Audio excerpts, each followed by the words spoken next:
탈무드에 이런 이야기가 있습니다. 가게를 운영하던 어떤 주인이 병이 깊어져서 임종을 앞두고 있었습니다. 그의 곁에는 슬픔에 잠긴 가족들이 임종을 지켜보고 있었습니다. 그 가게 주인이 주위를 둘러보며 가족들의 이름을 하나씩 하나씩 부르기 시작합니다. 여보, 당신 거기 있어? 네, 저 여기 있어요. 딸아, 여기 있니? 네, 저도 여기 있어요. 이렇게 가족들의 이름을 하나씩 하나씩 이제 마지막까지 다 불러본 뒤에 그는 마지막으로 이런 말을 했다라고 합니다. 그럼 지금 가게는 누가 보고 있는 거냐? 라고 하면서 그의 숨을 거두었다고 합니다. 그것이 그의 마지막 유언이었습니다. 많은 사람들이 건강 걱정, 돈 걱정, 자녀 걱정, 인간 관계 걱정 이런 등으로 인해서 염려의 바이러스에 노출되어 있습니다. 그래서 죽는 순간까지 이런 걱정, 저런 염려로 인해서 맘 편히 하루를 보내는 것이 쉽지가 않습니다. 오늘 본문에서 예수님은 우리에게 염려하지 말라라고 명령하고 계십니다. 오늘 본문의 가장 중요한 단어가 바로 염려입니다. 오늘 보면 6번이나 나오고 있는데 예수님이 이 짧은 구절에서 염려라는 말을 여러 번 반복하는 것은 그것이 얼마나 심각하고 또 얼마나 그렇게 생각하고 계신지 말해주고 있는 것입니다. 염려가 얼마나 해로우면 그렇게까지 하지 말라라고 하시겠습니까? 그런데 성경에 나오는 다른 명령, 예를 들면 살인하지 말라, 간음하지 말라, 도둑질하지 말라라는 그런 명령들은 명령으로 받아들이고 있는데, 근데 염려하지 말라라는 이 명령은 명령으로 안 다가오는 경향이 있습니다. 하나님의 명령에 대해 불순종하고 어기게 되면 죄를 짓는다라고 생각을 하는데, 염려하지 말라라는 이 명령은 우리가 그렇게 심각하게 받아들이지는 않는다라는 것입니다. 우리는 오늘 본문의 말씀을 통해서 염려를 대하는 성도들의 올바른 자세와 태도는 어떠해야 하는지 함께 살펴보도록 하겠습니다. 오늘 본문에서 그러므로라는 이 접속사가 3번 나오게 됩니다. 그런데 그러므로라는 것은 어떤 것의 이제 핵심을 마무리하면서 또 강조하면서 이야기하는 접속사죠. 근데 그 뒤에 오늘 본문에 공통적으로 나오는 것이 있습니다. 그러므로 그 뒤에 염려하지 말라라고 나옵니다. 25절 말씀 보니까 그러므로 내가 너희에게 이르노니 목숨을 위하여 무엇을 먹을까 무엇을 마실까 몸을 위하여 무엇을 입을까 염려하지 말라. 31절 말씀 그러므로 염려하여 이르기를 무엇을 먹을까 무엇을 마실까 무엇을 입을까 여기도 가로치고 염려하지 말라. 34절 말씀 보니까 그러므로 내일 일을 위하여 염려하지 말라. 자, 예수님은 무엇을 먹을까 무엇을 입을까 염려하지 말라라고 하십니다.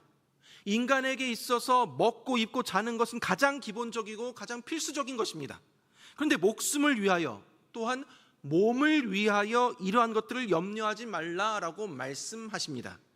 이 말씀은 우리가 우리의 목숨을 위해서 또한 우리의 몸을 위해서 아무런 계획을 세우지 말라라는 말씀이 아닙니다. 우리는 목숨을 위해서 또한 나의 몸, 나의 건강을 위해서 몸에 좋은 음식 골라 먹을 수도 있고 또 내게 최대한 어울리고 편안한 의복을 찾아 입을 수도 있습니다. 어떠한 음식을 먹고 어떠한 옷을 입을지 충분히 계획하고 생각할 수 있습니다.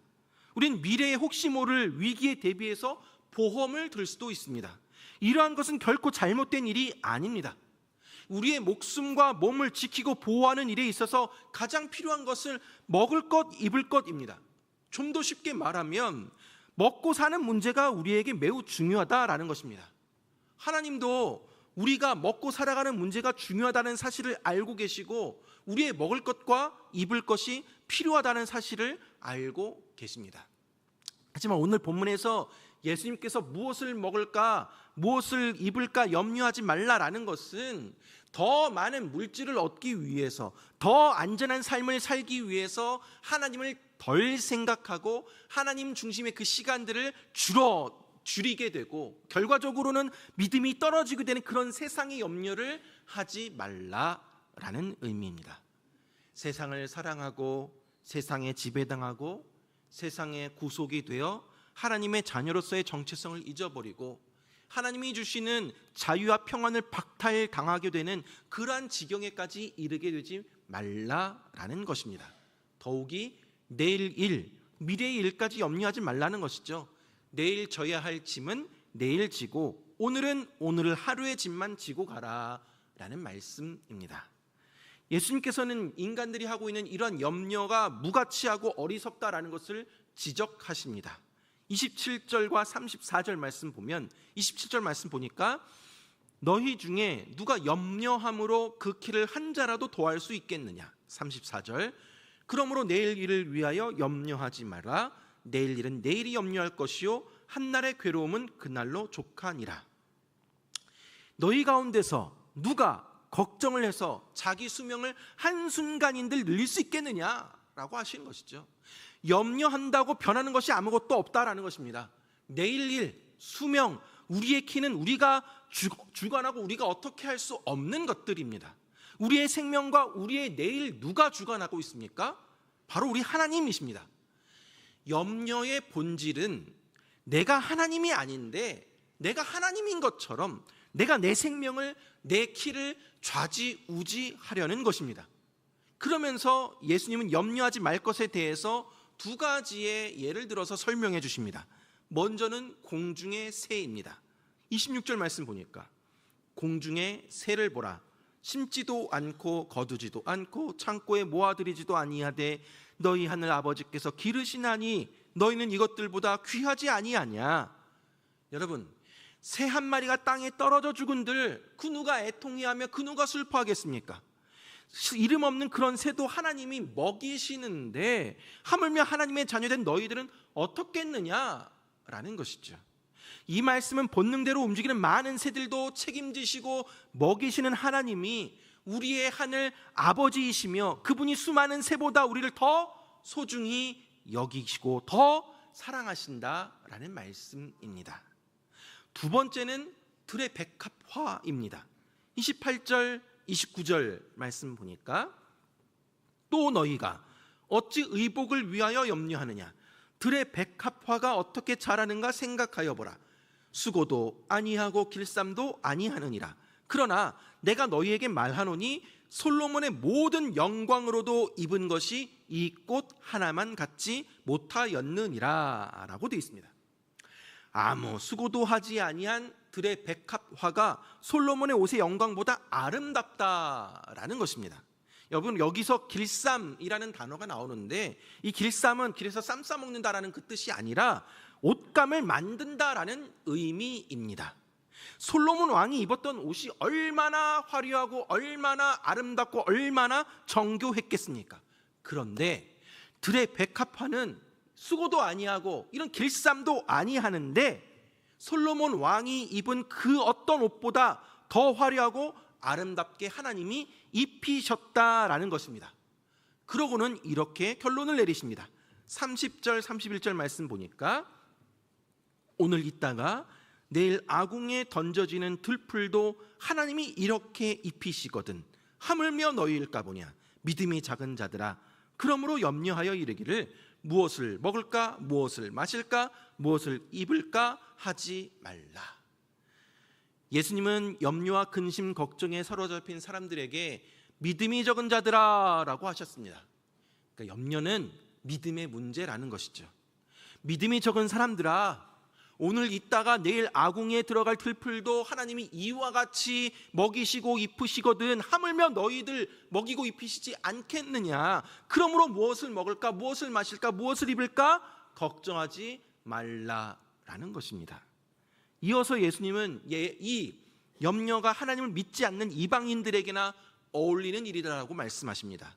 32절 말씀 보니까 이는 다 이방인들이 구하는 것이라. 너희 하늘 아버지께서 이 모든 것이 너희에게 있어야 할 줄을 아시느니라. 여기 이방 사람들로 표시된 자들은 하나님을 믿지 않고 하나님과 아무 관계없는 사람들입니다. 그런 사람들에게나 염려가 어울린다라는 말이죠. 다시 말해서 우리가 염려하고 걱정, 근심에 사로잡혀 사는 것은 하나님과 관계없이 살아가는 사람과 같다라는 것입니다. 하나님을 진짜 믿으면 염려하지 않습니다. 염려할 필요가 없습니다. 우리의 삶에 대한 궁극적인 책임이 다 하나님께 있음을 인식하고 그분을 신뢰하라라는 것입니다. 이제 예수님은 오늘 본문에서 이제 결론과도 같은 말씀을 하십니다. 예수님은 염려로 좀먹고 있는 우리 인생 가운데 처방전을 주십니다. 그것이 무엇이냐? 33절 말씀 같이 한번 읽어볼까요? 33절입니다. 시작.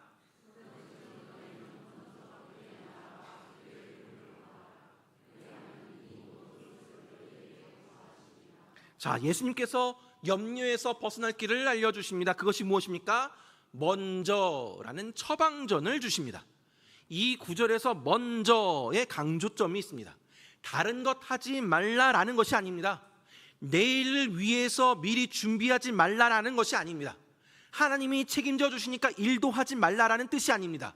근데 문제는 우리는 지나치게 필요 이상으로 먹고 사는 것을 중요하게 여긴 나머지 이것이 내 삶의 가장 중요한 목표가 되고 그것이 내 인생의 전부인 것처럼 살아갈 때가 너무 자주 있다라는 것입니다.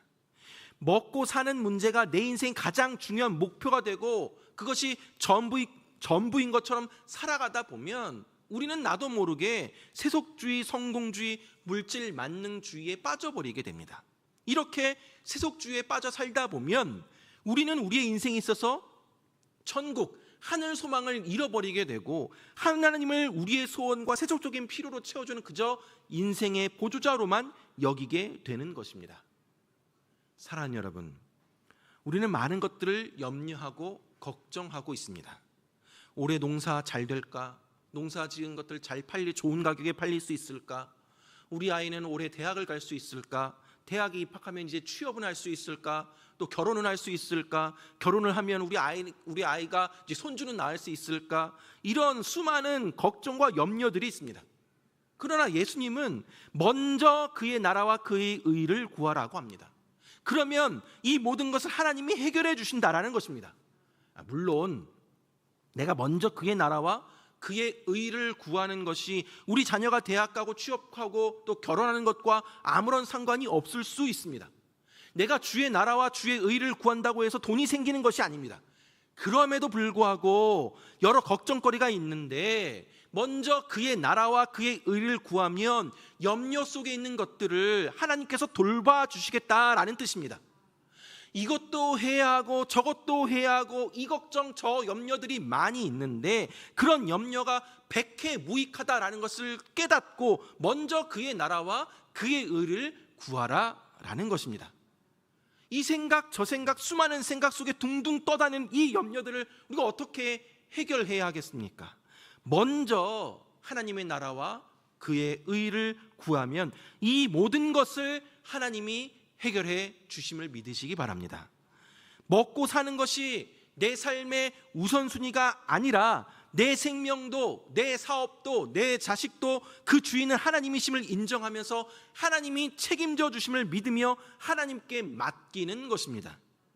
건강 걱정, 사업 걱정, 자녀 걱정, 인간관계 걱정, 이 모든 염려와 걱정에 앞서서 먼저 그의 나라와 그의 의를 구할 때 하나님께서 그 일을 돌보실 것을 체험하실 줄 믿으시기 바랍니다.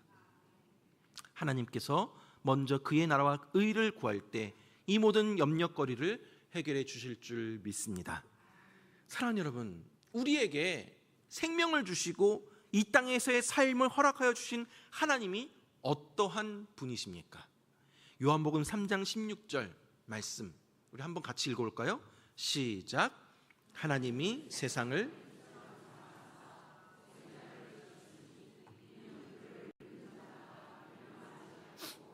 영생을 얻게 하려 하심이라. 하나님이 세상을 사랑하사 그분의 독생자를 주셨다라고 나와 있습니다.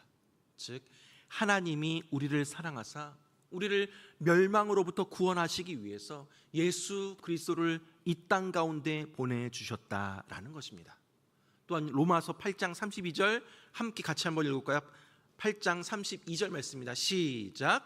자기 아들을 아끼지 아니하시고 우리 모든 사람을 위하여 내주신 이가 어찌 그 아들과 함께 모든 것을 우리에게 주시지 아니하겠느냐. 아멘.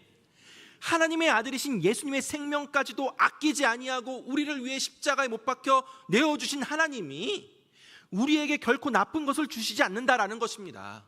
이처럼 하나님은 우리를 사랑하십니다. 자기 아들을 주신 우리 하늘 아버지가 우리에게 무엇을 아끼시겠습니까? 여러분, 부모들은 자녀에게 무엇을 주어도 아까운 마음이 들지 않습니다. 우리의 아버지 되신 하나님 어떠하시겠습니까? 여러분, 우리 하나님은 세상의 그 어떤 아버지보다 후하시고 관대하시고 능력이 있으신 우리 하나님 아버지이십니다. 여러분, 그가 생명을 가지고 우리 땅 가운데 우리에게 생명을 주셨고 이 땅에서의 삶을 허락하셨다면 그 하나님께서 우리가 생명을 가지고 이 땅에서 삶을 살아가는 데 필요한 모든 것들을 당연히 공급해 주시고 채워 주실 것을 믿고 신뢰할 수 있어야 한다라는 것이 바로 예수님의 가르침인 것입니다. 여러분, 우리는 연약한 인간인지라 우리의 현실적인 문제를 바라보면 당연히 염려할 수밖에 없습니다. 우리에게 주어진 삶의 정황들을 보면 걱정할 수밖에 없습니다. 그러나 우리의 시선을 돌려서 예수 그리스도의 생명까지 우리를 위해서 아낌없이 내어주신 그 하나님을 바라본다면, 이 하나님이 나의 모든 것을 사랑하고 주관하고 계시고 책임지고 계신다는 그런 사실을 믿는다면 그 염려와 걱정까지도 하나님께 맡길 수 있는 자리에 나아갈 수 있게 되는 것입니다. 그 아들의 생명까지 아낌없이 내어주신 하나님이 너희를 한량없는 사랑으로 돌보고 계시고 책임지고 계시다. 너희의 목숨, 생명, 인생, 운명 다 붙들고 계시다. 그러니 너희 염려를 하나님 앞에 맡겨라. 예수님은 오늘 본문을 통해서 이러한 가르침을 우리에게 전하고 싶으신 것입니다. 예수님의 제자였던 베드로도 이렇게 말하고 있습니다. 베드로전서 5장 7절 말씀, 베드로전서 5장 7절 같이 한번 또 읽어볼까요? 시작. 너희 염려를 다 주께 맡기라. 이는 그가 너희를 돌보심이라. 아멘. 여러분, 여기서 염려를 다 주께 맡기라 라고 되어 있는데, 이 맡기다 라는 그 뜻이 무엇이냐면 던지다 라는 뜻입니다. 여러분, 무엇입니까? 우리의 마음을 동요시키고 염려와 걱정하게 하는 그 모든 것들을 다 하나님께 던져버려라 라는 것입니다. 그러면 우리 하나님 아버지께서 어떻게 하십니까? 그가 너희를 돌보심이라. 하나님께서 책임지시고 돌보신다라는 것입니다. 아무것도 염려하지 말고 모든 것들을 하나님 앞에 맡기십시오. 염려 보따리를 하나님 앞에 던져버리십시오. 우리를 무엇보다 누구보다 귀하게 여기시며 우리를 책임지시고 돌보시는 하늘의 아버지를 신뢰하며 나아가시기 바랍니다. 그리할 때 염려가 우리를 사로잡지 못하게 되는 것입니다.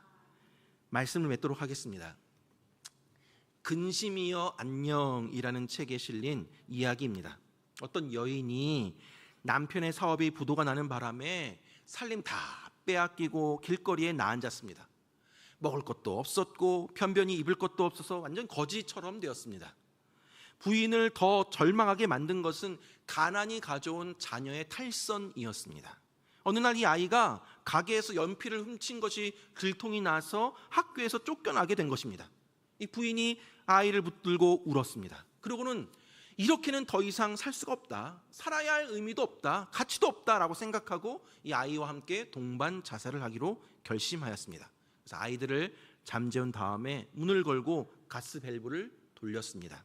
한참 가스가 새어나와서 정신이 몽롱해졌습니다. 그런데 그 순간 어떤 찬송이 들려오기 시작하였습니다. 내 모든 시험 무거운 짐을 주 예수 앞에 아뢰이면 근심에 쌓인 날 돌아보사 내 근심 모두 맡으시네. 무거운 짐을 나 홀로 지고 견디다 못해 쓰러질 때 불쌍히 여겨 구원해 줄 이 은혜의 주님 오직 예수. 마침 이웃집 라디오에서 찬송가 337장에 들려진 것입니다. 그 찬송이 몽롱해져가는 이 부인의 영혼을 흔들어 깨웠습니다. 그 부인은 그 찬송 속에서 내 모든 시험, 무거운 짐을 왜 내게 맡기려 하지 않느냐라는 하나님의 음성을 듣게 됩니다. 왜 내가 이 무거운 짐을 하나님 앞에 맡기지 못했을까? 왜 기도할 생각을 못했을까? 자살할 용기가 있으면 기도라도 하면 될 텐데. 부인은 자리에서 벌떡 일어나 가스밸브를 잠근 후에 잠자는 아이들을 흔들어 깨워서 밖으로 내보내고 집안에 환기를 시켰습니다. 그리고 무릎을 꿇고 울며 기도하였습니다. 주여, 저의 잘못을 용서하여 주옵소서. 내 모든 짐을 하나님 앞에 맡기지 못했습니다. 죽을 마음은 가졌으면서도 기도할 마음은 갖지 못했습니다. 저의 믿음을 용서하여 주옵소서. 부인은 그날로 즉시 이삿짐 싸들고 아이들과 함께 시골로 내려갑니다. 거기서 빈집을 찾아 또 새 삶을 시작하였습니다. 어느덧 세월이 흘러 자녀들이 위대한 믿음의 사람들로 성장한 다음에 부인은 이렇게 간증하였습니다. 죽을 수 있는 용기를 가진 사람은 하나님 앞에 기도할 수 있는 용기로 바꾸어 가시십시오. 100번의 탄식이 아니라 한 번의 기도가 운명을 바꿉니다. 이 부인은 근심으로 쓰러졌을 때 모든 근심을 맡으시는 소망의 주님을 만나 구원을 얻게 되었고 기도함으로 승리를 얻었다라는 이야기입니다. 사랑하는 여러분, 돈도 성공도 이 세상의 그 어떤 것도 우리의 염려를 쉬게 하지 못합니다. 왜냐하면 삶에서 문제는 계속 생길 것이고 우리는 절대 그 모든 문제를 컨트롤할 수 없기 때문입니다. 그리고 미래는 너무나도 불확실합니다. 언제나 불확실합니다. 그러나 한 치 앞도 알 수 없는 우리의 앞날, 불안한 미래 속에 하나님이 우리와 함께 계십니다. 그 하나님이 이 모든 삶의 모든 정황 속에서 우리의 인생을 붙잡아 주시고 우리의 운명을 책임지고 계십니다. 그러므로 현실의 문제만을 바라보며 염려하지 마시고 우리의 생명의 주관자 되시는 하나님, 나를 세상에서 그 어떤 것보다 가장 사랑하시는 하나님을 신뢰함으로 우리의 걱정, 근심, 두려움, 염려의 문제를 그분 앞에 기꺼이 내어 맡기시기 바랍니다. 하나님 앞에 던져버리시기 바랍니다. 염려 보따리를 하나님께 맡겨주시기 바랍니다. 하나님께서 내 근심, 내 걱정, 내 염려를 모두 맡아주시고 돌봐주십니다. 먼저 그의 나라와 그의 의를 구할 때 하나님께서 이 모든 것들을 책임져 주실 것을 믿음으로 더욱 담대히 힘을 내고 하나님이 주시는 위로와 평안을 경험하는 저와 여러분들 되길 주님의 이름으로 축원합니다.